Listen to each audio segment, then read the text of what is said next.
race real quick. So I saw this article, and I can show you all where to get it from, so you know I'm not making it up. It was on ABC. There was a recent rat, going straight to rats, a rat infestation in the Save-A-Lot in West Garfield Park, actually, which me and Christian are familiar with in the area over there. And they had to shut it down temporarily. And that was the only grocery store in West Garfield Park. It's 2022. And the only grocery store in West Garfield Park in a major city like Chicago was Save-A-Lot that was closed because of a rat infestation. So Rush Hospital had to provide grocery bags to the people in that neighborhood. And now you see on TV everybody complaining about the gas prices and all the having to wear a mask and whatever. So my question to you, and today now that Jordan is joining us, what are your thoughts about in 2022 a neighborhood in Chicago having one grocery store that is now gone, but one grocery store? What do you think about that? Let's go with Frank Lee first, and then Jordan. Well, my real reaction. Why are people tolerating that? Why would you tolerate that? Why would a community, a neighborhood, allow that to happen? And maybe I'm wrong. Maybe that's not how it works. Maybe communities and neighborhoods don't have the ability to say we demand more. But I think in Chicago, because we're one of the most segmented, and I guess the right word would be segregated cities in the country, as far as where people live, South Side, West Side, North Side. You can go from neighborhood to neighborhood. You may not see big grocery stores in certain neighborhoods. You'll see corner stores that sell fresh food. They just opened one in Inglewood, actually, which is really, really cool. They just opened a grocery store. Somebody took it upon themselves. It's not a major grocery store. I wish I could call the name. I'm forgetting off the top of my head. If you remember, let us know on Mistaken Identity on Patreon. But as much as it may not make business sense, you do have to make demands and make preparations for yourselves and your families. That is our responsibility. So we shouldn't tolerate that type of thing. We should be able to say, look, this is our neighborhood. We need to have fresh food here. We will support you if you bring in fresh food, but you can't have rats running around. You can't do this. And, that's my initial thought. If I'm wrong, I'll gladly take some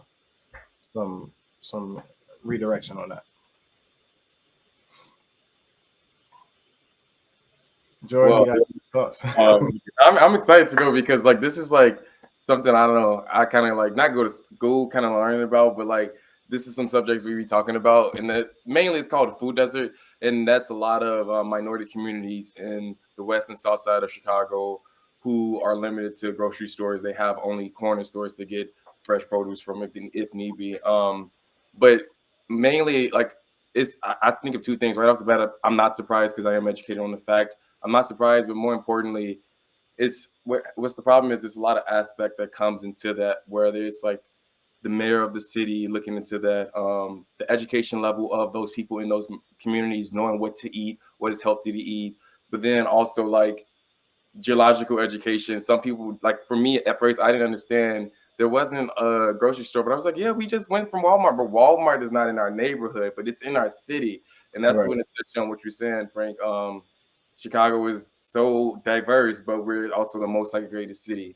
But it's very frustrating on my end of it because it's something that I hear and I talk about, and I'm in groups and we learn about this and just race in general. I know that was the subject, is race in general and the problems we learn about, but it's do we really want to fix it? And I just had this conversation with my group, my friends and their parents. I was like, we have a lot of these problems and we can talk about them, but do we really want to do it? And if you really want, most people, they don't accomplish what they want to do in life because they don't have that actual motivation to really want to do it. You just can't say it, but not have any action plan behind it. And that's what it really boils down to. Like you say, they placed in Inglewood, they realized that they didn't have any food deserts or any grocery stores in there. So that person took that and took that and ran with it and created an action plan and helping the community. We just need more people like that to actually realize it and care a little bit more about it, more realistically. Because not enough people care or are educated to know. Again, like I say, growing up on the west side of Chicago, I didn't know I should be eating. Like I didn't want to eat green foods. I didn't care about eating green foods or fruit, let alone know about the health precautions. Like you know what I mean? That those things are not taken seriously or not known. So it's a lot of aspects that really goes into it. Yeah. Frank, what do you think about it? I am sort of on the page of frankly, like why are we letting that happen? I do remember though, and I a devil's advocate. I do remember when they were trying to open a Whole Foods somewhere. People protested. They said it was too expensive, and they didn't want it. And so Whole Foods said, "Fine, we're just going to go there or whatever." But and you have to sort of pick your poison. You want you want nothing, or you want Whole Foods, or Yeah. what have you. But um, I am just blown away by some of the things that we complain for, which is why I'm in a season of gratitude because I have 7 grocery stores within walking distance from me. And what I have to complain about. Some people now people have none. A hospital has to give them.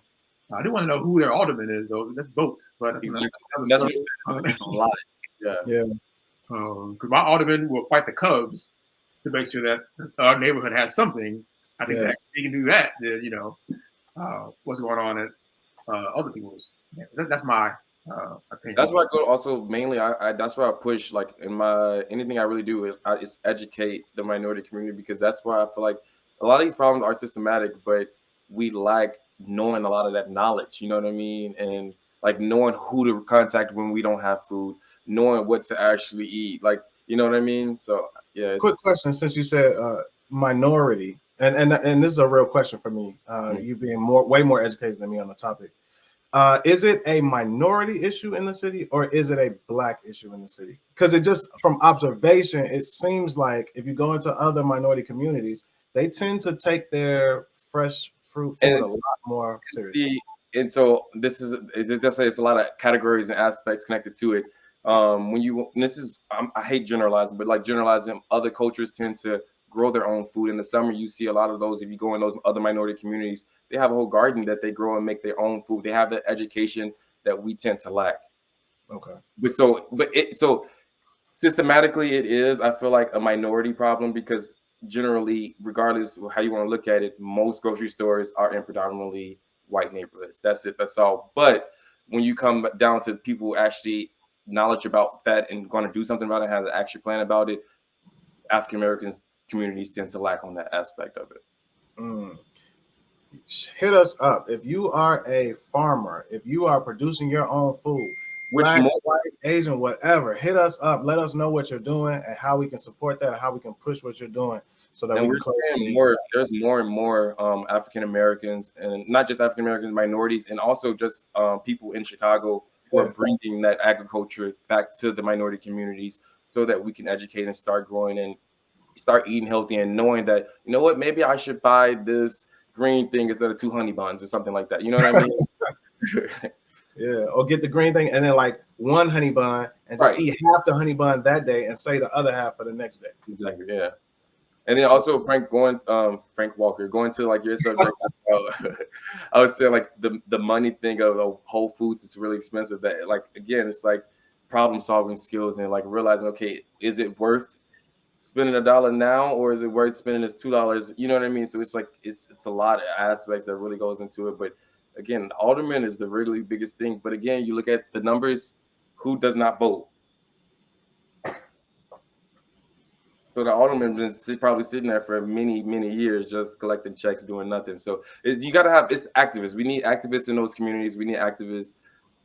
We need like It's you not like need. we need educators. We need people like you. And you say a vote, but the black dollar is one of the That's biggest topics in the country right now. We're Mhm. realizing our economic power in a major way. So we have the money. We have the power. Buy We just got one pair of Jordans and put the other pair of Jordans toward. Get your Jordans. I'm not against you rocking your Jordans, but just don't wear all the Jordans on the same day. I do the Jordans with like the Starbucks. You know, they still out here drinking Starbucks every damn day, but they're not getting 4 cups of Starbucks a day. You know what I mean? It's like you gotta sometimes. Well, you like, get your own home brew and then make your Starbucks at the crib. It's a whole bunch of when things. you're out there, maybe you get a cup or something like that. But yeah, it's all about problem solving and educating. That's what I'm all trying to do though. Now is all educate, and not just the minority community. It's everybody. Everybody. Yeah. Like Frank, you was saying, we all need to want to educate. Whether you're 45, whether you're 10, you should still want to still learn more. And that doesn't mean going to school. That doesn't mean you have to do that. You know. But in life, you should still just be learning. I see the Frank. I see the resemblance now. By the way, I see it now. Now I see it. I hear it. I hear it in my ears. My ears are in heaven. So definitely hear it, because and the thing that I'm hearing, not just to toot your horn or whatever, the problem solving strategy aspect is one thing to kind of complain about things, like you say. It's another thing to have a plan of action. So that's awesome. And I wanted to touch on that, Frank. You said what you say about like thinkers and what was it, thinkers and doers. I'm definitely that thinker. I'm gonna think things out. I don't know if I'm gonna be able to make it, but like now that you said that, I'm gonna have to like reconsider a lot of my thinking and start being a doer and get things done, because I feel like it does limit you a lot.